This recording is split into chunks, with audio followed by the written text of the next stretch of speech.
And James Comey, the FBI director, said no reasonable prosecutor would prosecute her for doing this because she didn't intend to do it. So we're going after some small fry that nobody ever heard of at a law firm in London in a case involving Ukraine. And part of the charge is that this clown deleted emails. Speaking of which, we have a delicious soundbite coming up after the break about that very subject. Don't go anywhere, folks. Just getting warmed up here. I'm looking at the clock. I don't have sufficient time. We have a Marie Harf soundbite is what's coming up, and it's awesome. The only thing it's missing, she was on Fox a couple hours ago, and the only thing it's missing is her pronunciation of the word administration. And it was all over the soundbite. I was hoping when I requested this that it would be in there, but it didn't fall within our allotted time. But it was, no, it's like Michelle Obama. We're down for the struggle, administration. It's almost now a required pronunciation technique of women on the left pronouncing that word. Believe me, I observe these things.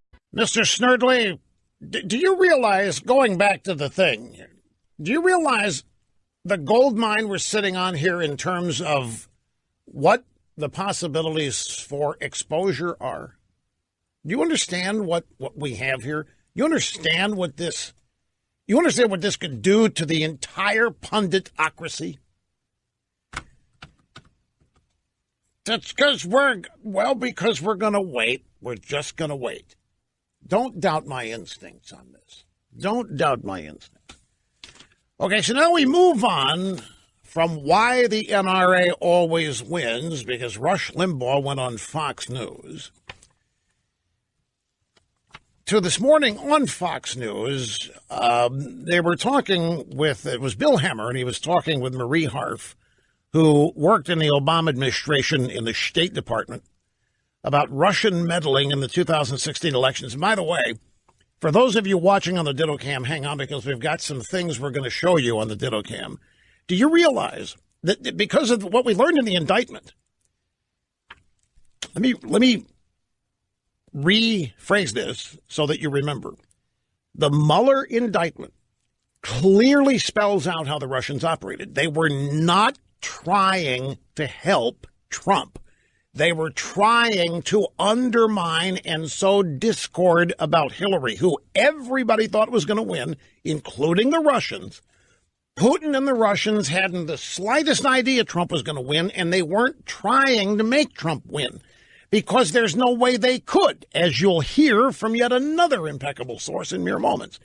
What the Russians did was to just try to, through social media, sow discord about our whole system and cause people not to trust any of it, to turn on our democratic system, of particularly elections. And the evidence is clear. Before the election, this Russian troll farm out of St. Petersburg was running all kinds of anti-Trump operations, much like Robert Kramer was running after having been paid by Hillary. Kramer was hiring a bunch of anti-Trump protesters and paying them to go to Trump rallies and cause trouble. Well, the Russians were posting ads and all kinds of things on social media, urging people to show up at this anti-Trump rally or that. This is before the election. 1 week after the election, the Russians changed, the same troll farm began promoting anti-Trump rallies. He's not our president rallies. The Russians actually organized a massive He's Not Our President rally 1 week after the election. And guess who promoted it? CNN, MSNBC, Michael Moore. These three and other leftist organizations became tools, useful idiots of the Russian troll farm. The Russians converted American news networks into agents, advancing their agenda of provoking discord in the American political system. And MSNBC and CNN had no idea that it was a Russian thing. They thought it was grassroots Americans. CNN and MSNBC both thought that this was real anti-Trump hatred and real anti-Trump protests. And there were ads that were placed on social media.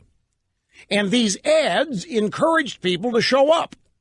And Michael Moore retweeted these ads, and CNN and MSNBC promoted these ads. Brian, let's switch to that one right there. Not my president. Put this one on the digital camera. Switch it over there.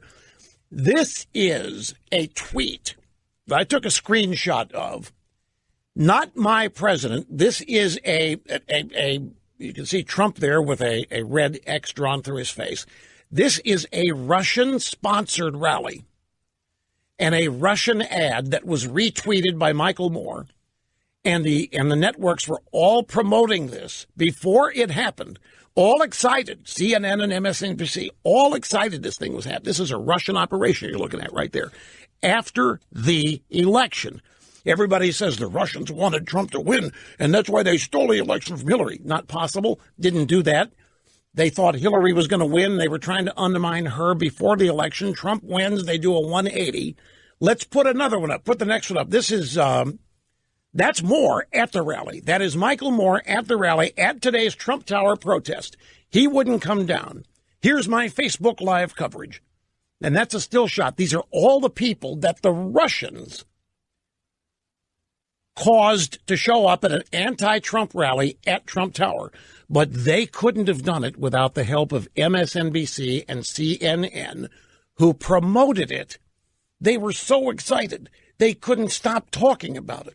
They thought it was grassroots American voters that were livid after the election. But it was a Russian social media campaign. We've got one more. Did I send you 3 or just 2? Yeah, you got it ready to go? Because I don't see it up there. Put the Bernie coloring book on. This is the Russians were trying to help Bernie.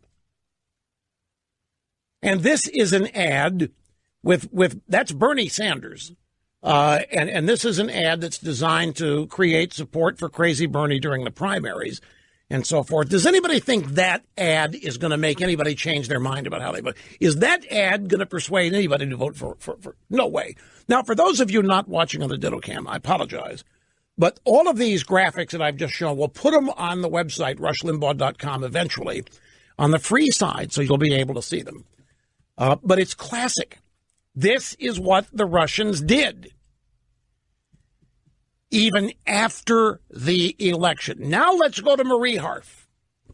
Now, what's being discussed here? Russian meddling in the 2016 election. And it has come to light, and we were on the cutting edge of this. Remember Obama bragging how he had told Putin to cut it out? And Obama telling everybody the Russians couldn't affect the outcome of our elections. They're too complicated. They're too complex.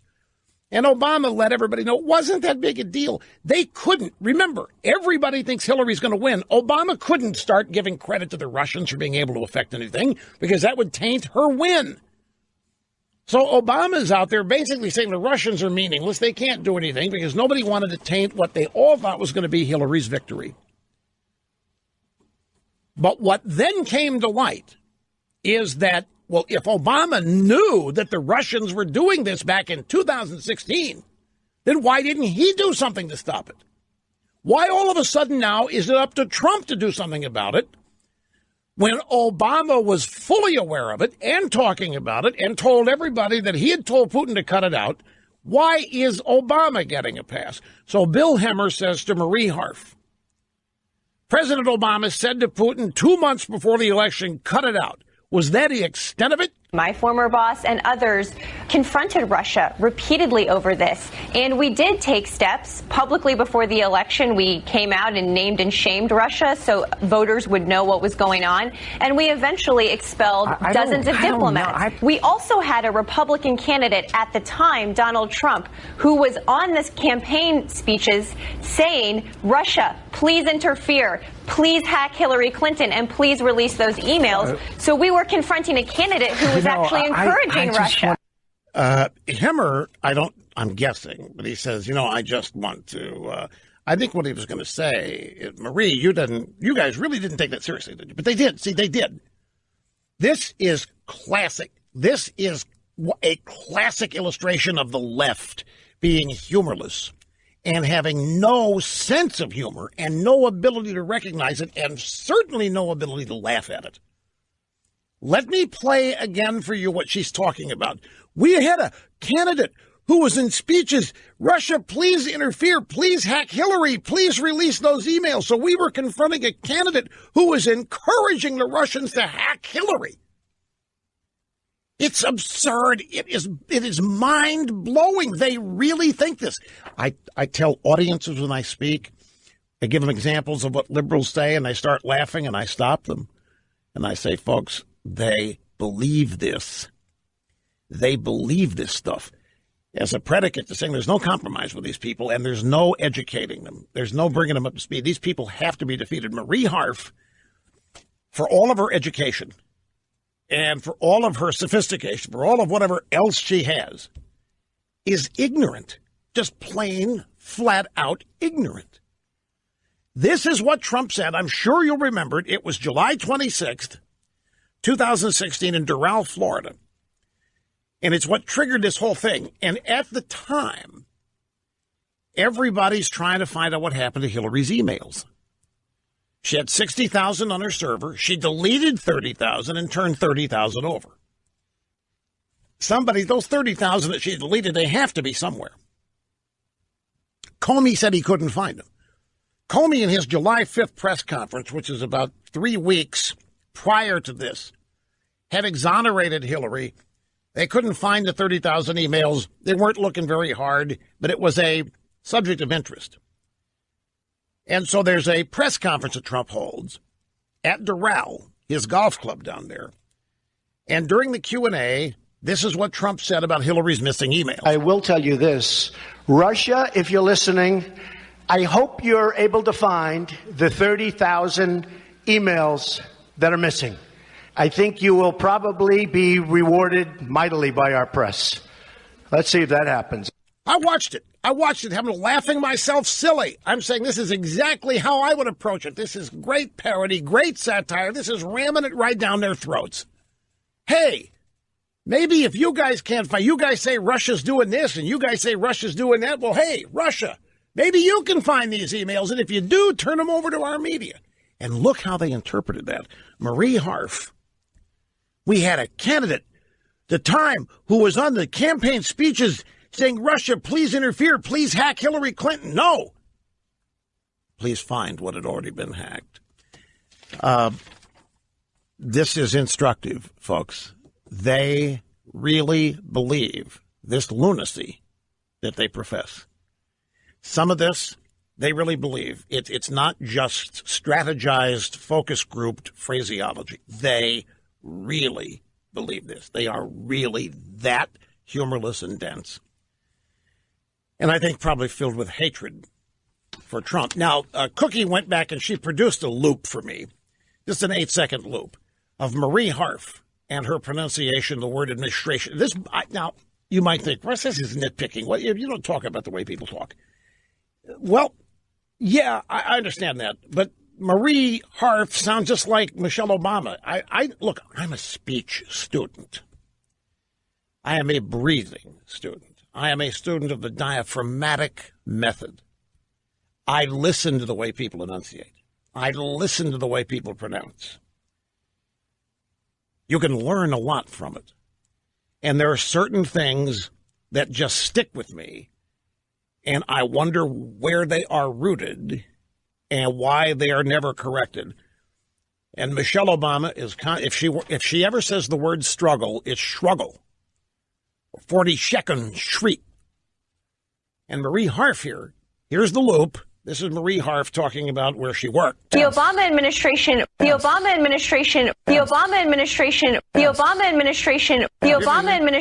Okay, that's it. That's it. You get the administration. I know you said, so what, Rush? Why are you wasting valuable programming time with this observation? Because it just fascinates me. Administration. If somebody told me that I was pronouncing a word that, I'd fix it. That's all I'm saying.